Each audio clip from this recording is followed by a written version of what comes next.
Hola oyentes de Radio Sefaradi, bienvenidos nuevamente a Milim, la historia de las diásporas, este camino por el tiempo que nos propone Alicia Benmergui. ¿Qué tal, Alicia? Muy bien, ¿y ustedes? Muy bien, con ganas de seguir escuchando esta historia que empezamos en la entrega anterior sobre los judíos de Italia. Habíamos hablado sobre Sefarad, sobre los orígenes de Ashkenaz, incluso de los judíos de Oriente, todas historias muy antiguas, traídas hasta más o menos la Edad Moderna. Y antes de seguir avanzando en el tiempo, queríamos completarlo con una ficha de este rompecabezas que son los judíos de Italia, que no pertenecen a ninguno de estos grupos de los que hablamos antes. Eso lo explicamos un poquito en la vez anterior y hoy seguiremos, aparte, con un ejemplo de la sinagoga más antigua de toda Europa, ¿no? Sí, tal cual. Y entonces yo, eso es gracias a vos. Tengo que decirlo absolutamente. No sé, hay como una cosa de estímulo y yo digo, bueno, artículos sobre la sinagoga de Ostia hay a montones, pero yo quería algo más profundo y más académico dentro de lo que se le puede contar a la gente. Y encontré algo escrito por unos investigadores de Suecia, de ahora, unos que son interdisciplinarios, y me pareció tan interesante porque esta gente no son solo arqueólogos, sino historiadores, hay toda una cosa, y me pareció muy importante ocuparnos de la historia de esta sinagoga para explicar un poco este judaísmo que no lo podemos imaginar como si pertenecieran casi a esta época, porque no sé por qué me doy cuenta todo el tiempo cuando trabajo con la historia de los judíos, es que hay una cosa como no poder colocarlos en el tiempo. Es extremadamente difícil, pero por lo menos nosotros lo intentamos. Y Uh-huh. entonces en esta investigación, que es sumamente interesante, es una universidad de Estocolmo, estos arqueólogos primero lo que confirmaron es que es una sinagoga construida a mediados del siglo I.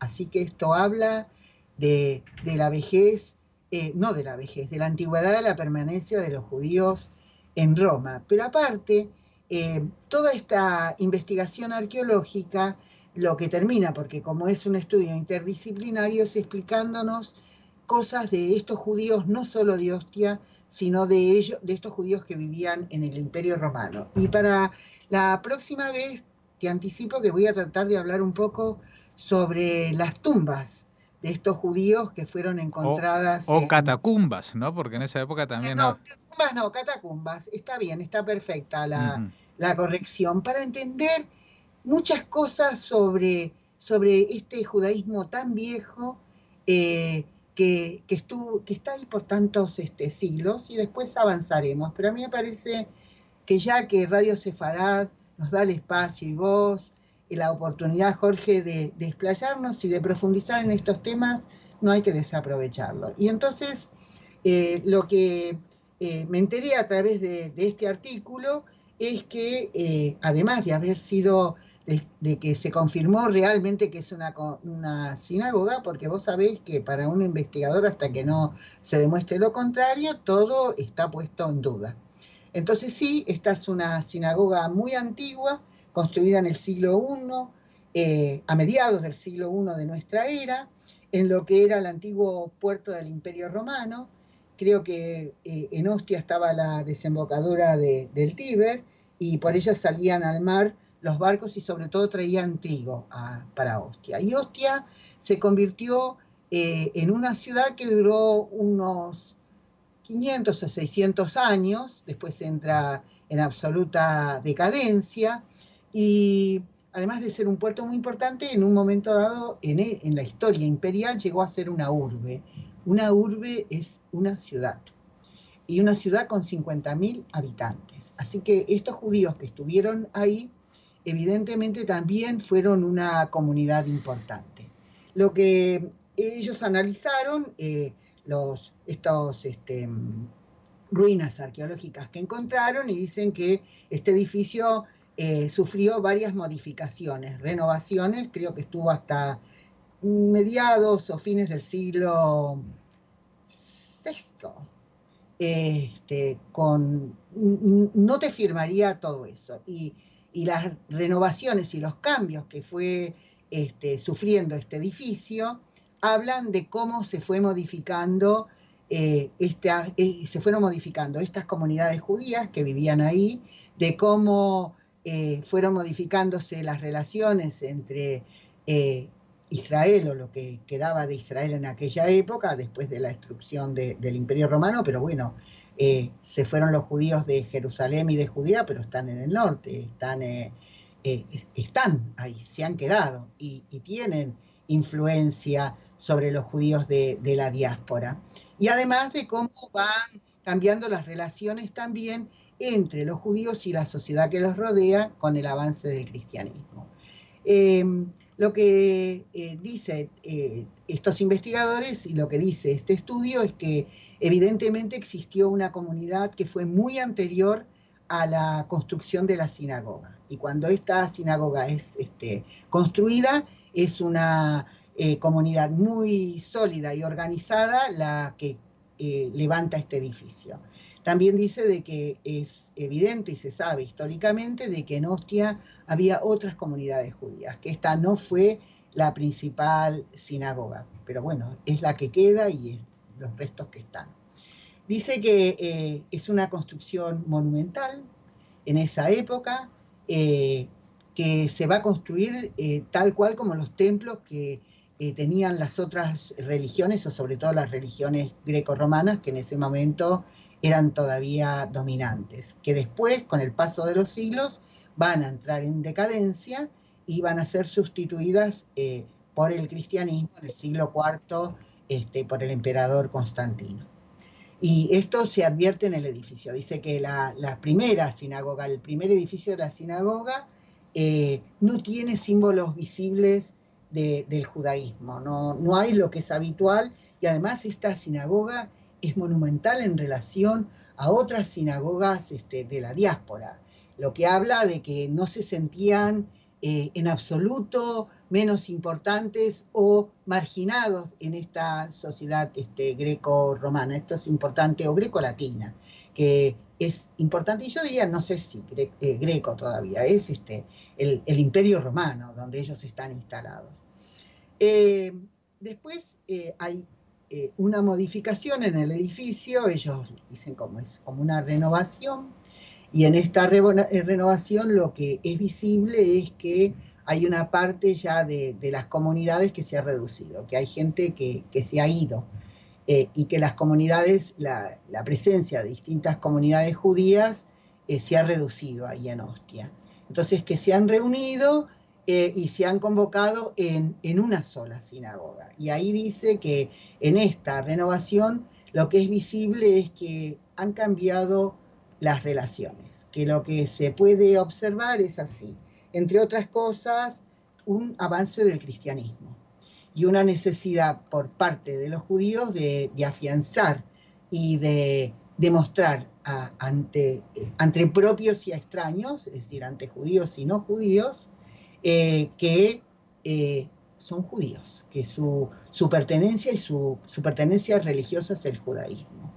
Y también que acá hay como una influencia de las sinagogas, que hay como que lo que se observa es un contacto, están diciendo los historiadores, entre los judíos que están en territorio de Israel, sobre todo en la zona de la Galilea, que es donde después los judíos van a estar instalados, y también del judaísmo rabínico. Y entonces los símbolos judíos que va a ostentar el edificio son muy importantes. Están las menorot, están el lulav, el otrog y el shofar.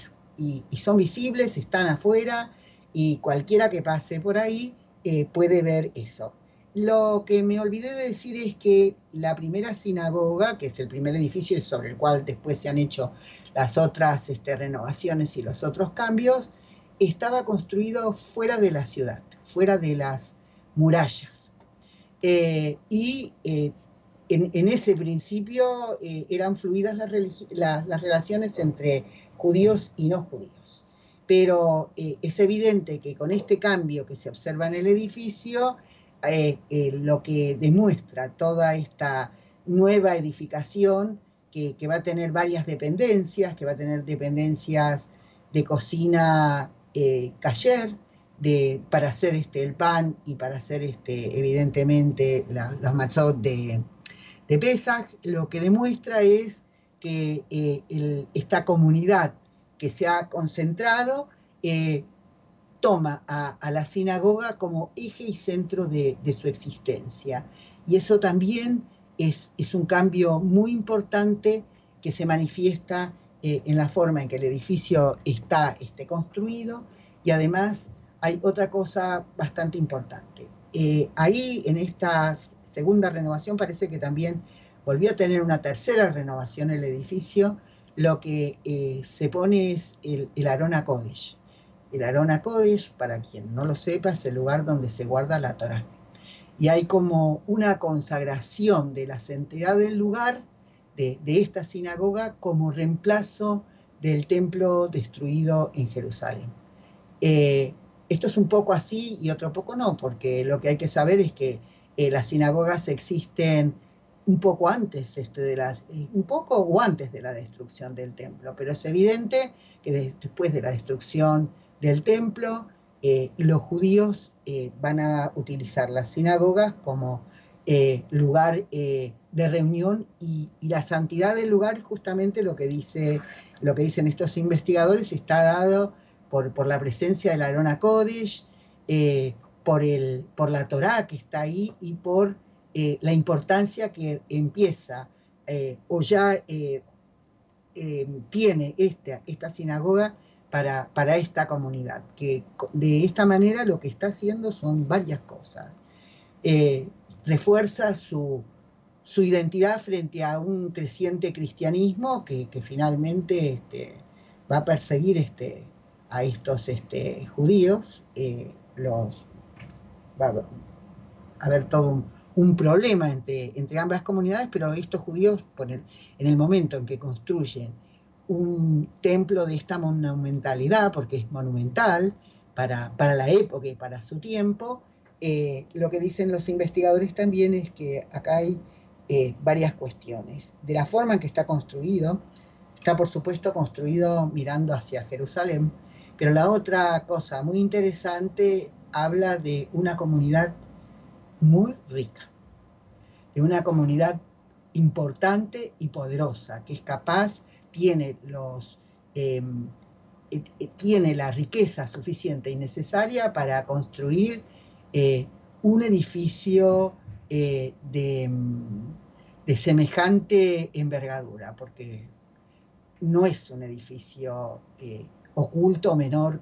Entonces, lo que dice uno de los investigadores es como para pensar sobre cómo era este viejo judaísmo que estaba en Roma. Si lo podemos pensar, pues es también una comunidad autoconfiada, con mucha seguridad en sí misma, que es capaz de mostrarse ante el resto de la población de esta manera. Uh-huh. Y es evidente que puede hacerlo.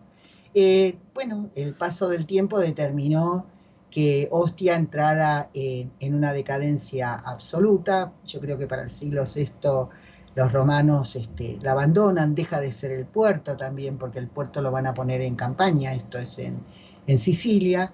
Pero para concluir, ¿no?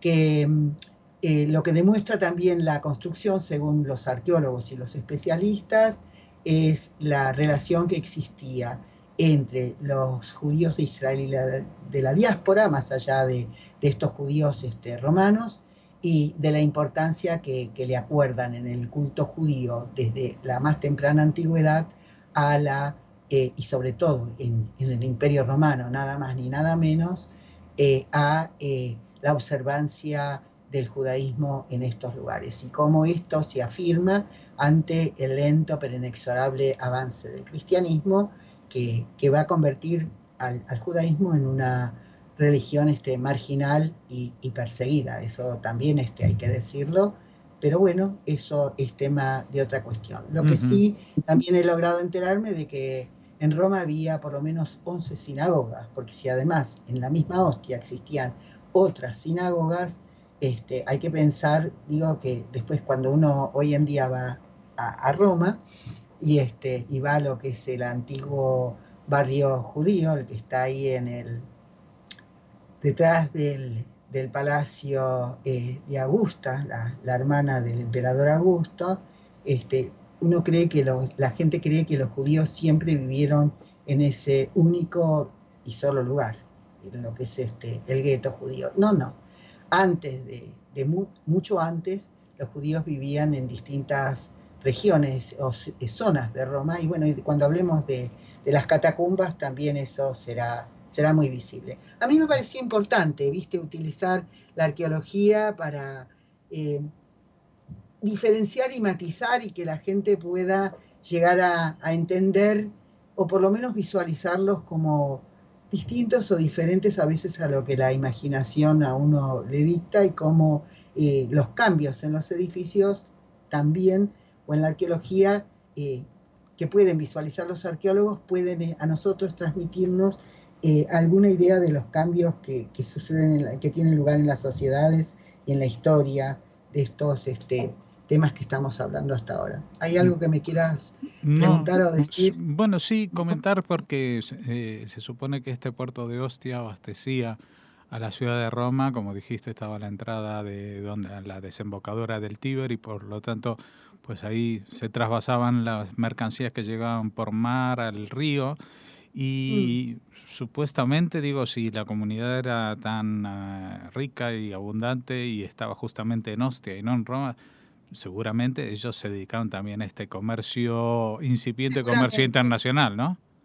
Seguramente, porque lo que vos mirás y lo que te das cuenta, te cuento que estoy consiguiendo un material por el tema de los judíos de Ashkenaz, el tema de que hay algo que oscureció la historia. Estaba leyendo textos más modernos con respecto a los judíos, pero en otros temas. Y sí, los judíos, una de las cosas que practicaron todo el tiempo es el comercio.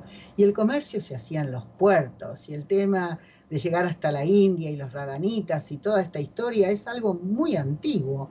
Si traían trigo, por supuesto que estos debían dedicarse al comercio ahí en Roma. Y porque además fue su principal tarea, más allá de que después la historia los hizo como prestamistas o como usureros. Sobre todo, una de las funciones principales que desempeñaron fue el comercio. El comercio de que se ocuparon es el comercio a larga distancia, y eso lo vas a ver después en Sicilia, lo vas a ver con respecto a todos los puertos y a los lugares donde ellos estuvieron, y sobre todo en el Mediterráneo.